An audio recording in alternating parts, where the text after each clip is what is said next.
One of the biggest mistakes fantasy football players can make is paying too much attention to the early rounds. Now, for sure, they are super important, but come close. Come here. I got a secret for you.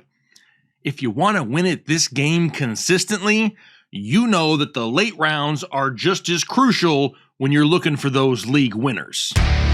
Every single year, there are running backs that are drafted outside the top 30 at the position that surprise us and become big-time fantasy contributors. Now, it's our job to try to find out and determine who are those guys going to be in 2023. In turn, it is then your job to make sure you have all the information you possibly need so that you can make the best decisions possible for your team on draft day.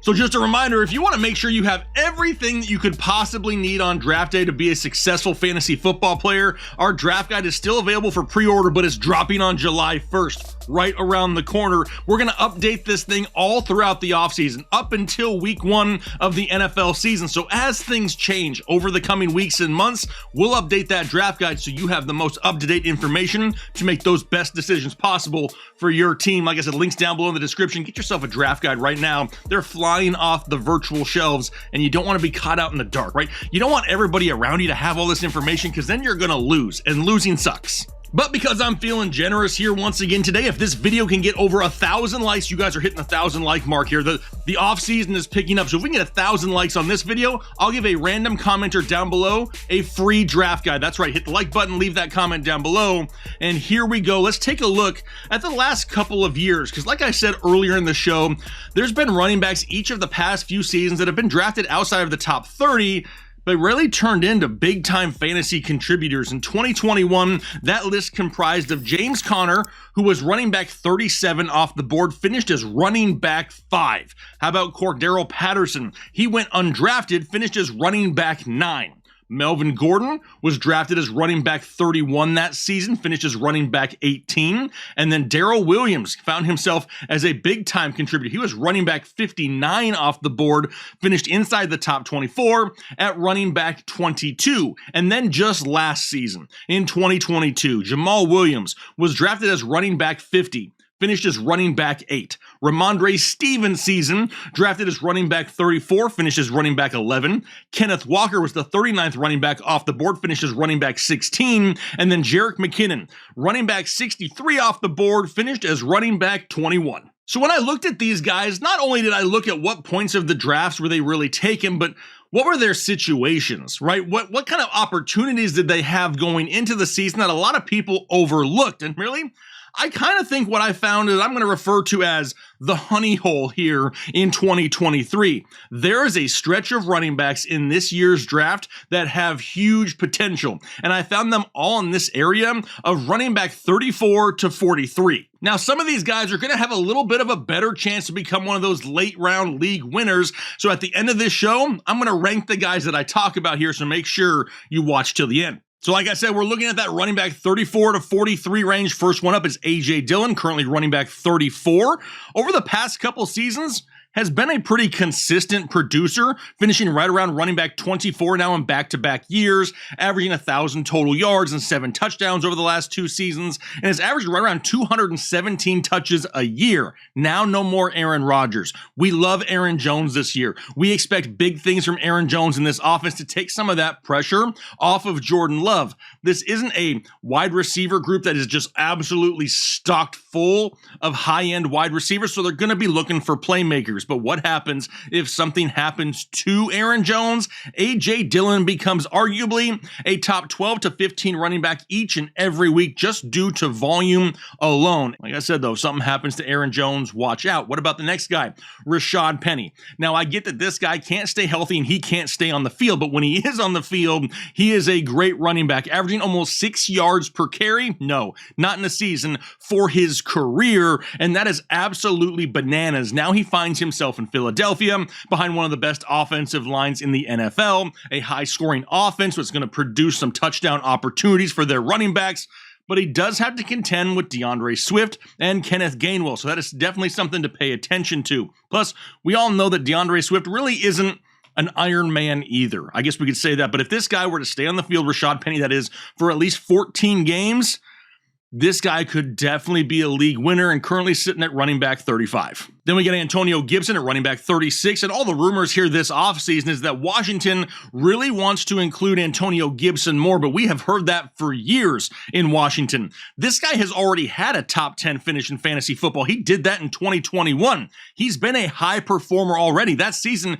he had 1,300 total yards and 10 touchdowns. The biggest downfall for Antonio Gibson has been getting consistent touches and staying out of the Rivera doghouse. But what is this offense going to look like this year with new offensive coordinator Eric Bieniemy, who comes over from Kansas City? Does he really want to involve Antonio Gibson more, even in a pass-catching type of role? Kind of like we've seen the past few years with Jerick McKinnon. But we know that Brian Robinson is still going to be involved in this offense. However, if he were to go down, we have a former top 10 overall fantasy producer at the running back position that could be in line for some huge volume in an offense that could score more touchdowns this year. Antonio Gibson's definitely one to pay attention to here in the honey hole. What about Jamal Williams? He's sitting at running back 37. He was last year's rushing touchdown leader, and now he finds himself in New Orleans.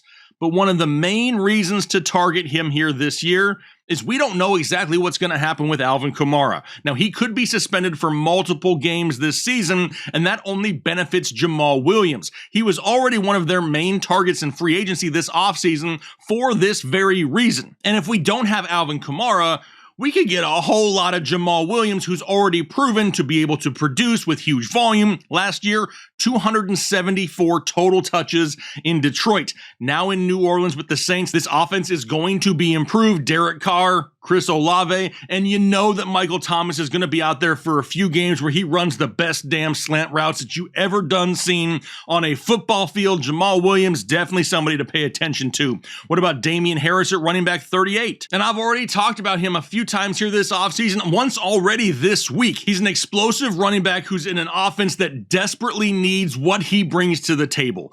I really look at him as kind of maybe the potential Jamal Williams of 2023, a great option inside the red zone. He has a nose for the end zone. He can find ways to score touchdowns in a high-powered offense with a ton of vacated touches in that backfield. Like I said, I've already talked about Damien Harris a lot here as of late. Be sure to check out some of our recent videos if you want more information. How about running back 39? Just going down the list here in the honey hole. Sammy P Ryan now in Denver. Another running back that could potentially see some big-time work if the running back one in front of him misses some time or starts slow. We know that Javonte Williams may not be 100% by week one. This is why Denver went out and got Sammy P Ryan to begin with in free agency. But most importantly, he's going into a Sean Payton offense now in Denver, an offense that we have seen routinely utilize two running backs. So even if Javonte Williams is 100% healthy, we're still going to see Sammy P Ryan on a weekly basis. Then you add in the fact that we have Javonte Williams coming off that major ACL injury. If he starts slow, if he misses time, if he re-aggravates anything, Sammy P Ryan in line for big touches in an offense that should score more points here this season. Let's go further down the list. How about running back 40, Zach Charbonnet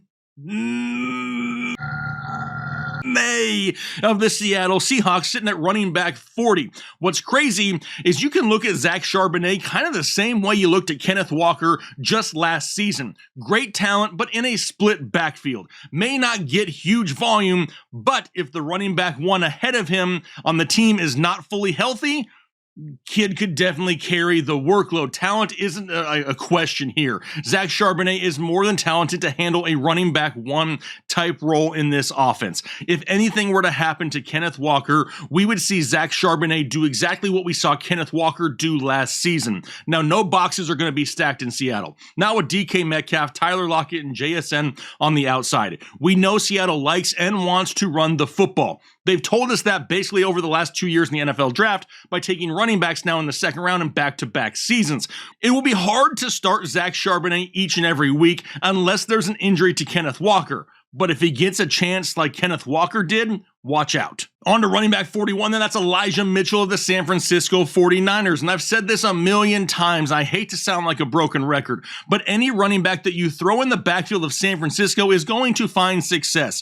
It's the reason why names like Raheem Mostert, Jeff Wilson Jr., even Elijah Mitchell himself, all over the past few years have produced here, all while 90% of fantasy football players not even knowing who the hell they were when they got their opportunity. Now, sure, Christian McCaffrey is going to be the lead back in San Francisco. He's going to be the guy. But we saw in a few games last season when both were healthy and on the field at the same time that they were both utilized weekly by this offense. But here's what's really crazy to me is leading up to the 2022 season, everybody had all these questions and concerns and doubts and worries about the injury concerns of Christian McCaffrey. Then he comes out and plays an entire season, and everybody just wants to act like the guy's going to turn into a guy that plays 17 games every single year. But what really hurts Elijah Mitchell is the fact that he's not overly healthy a lot either. He's missed 18 games over the first 2 seasons of his career. Now, when he's on the field, he's electric. He can run between the tackles, he can beat defenders to the outside,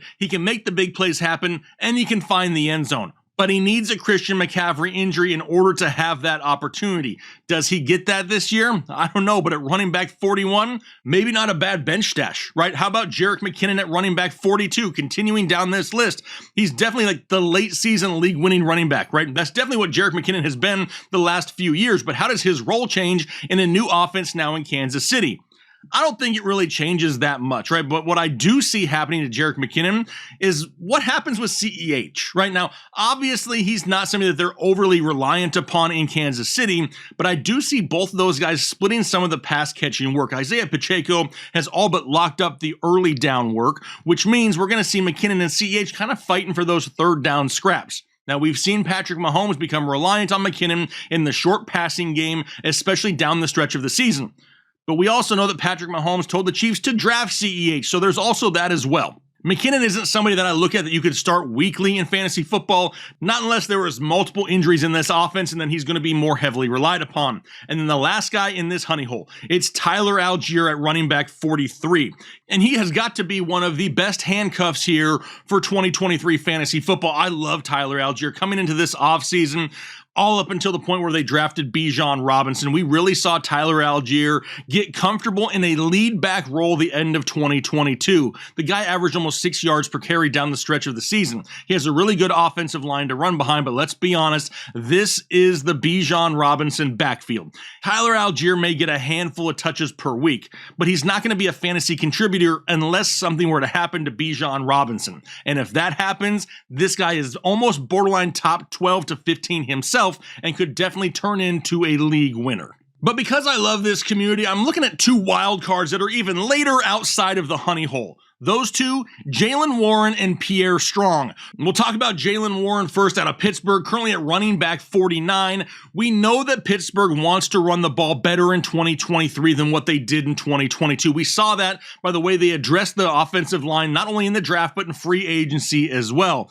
Jalen Warren is a more explosive running back than Najee Harris, and he's going to have a role in this offense. But really, if he's going to be a big-time fantasy producer, he's going to need a Najee Harris injury. Najee has dealt with some lower body injuries in the past, so if Jalen Warren gets an opportunity, he could be a big-time producer. And then Pierre Strong out of New England, currently sitting at running back 65. You know how much we love Ramondre Stevenson in this New England offense. But if something were to happen to him, Pierre Strong is the guy with the highest ceiling in this backfield and the guy that I am going after. The guy only had 17 touches just last season, averaged 8.4 yards per touch, caught all 7 of the targets that were thrown his way, and averaged over 10 yards per carry on the ground. He won't get a ton of work with a healthy Mondre, but if Mondre goes down, swing. All right, but I told you I would rank these guys at the end of the show, and this is really hard to do when we're kind of looking at different situations, but this is the list that I put together. Number 1, A.J. Dillon. Like I said, I love Aaron Jones, so if anything were to happen to Aaron Jones, A.J. Dillon gets an absolute monster workload, plus he's actually startable each and every week of the season, regardless of the Aaron Jones injury. Number 2, I have Damien Harris. Could be this year's Jamal Williams, could rack up a bunch of touchdowns in Buffalo.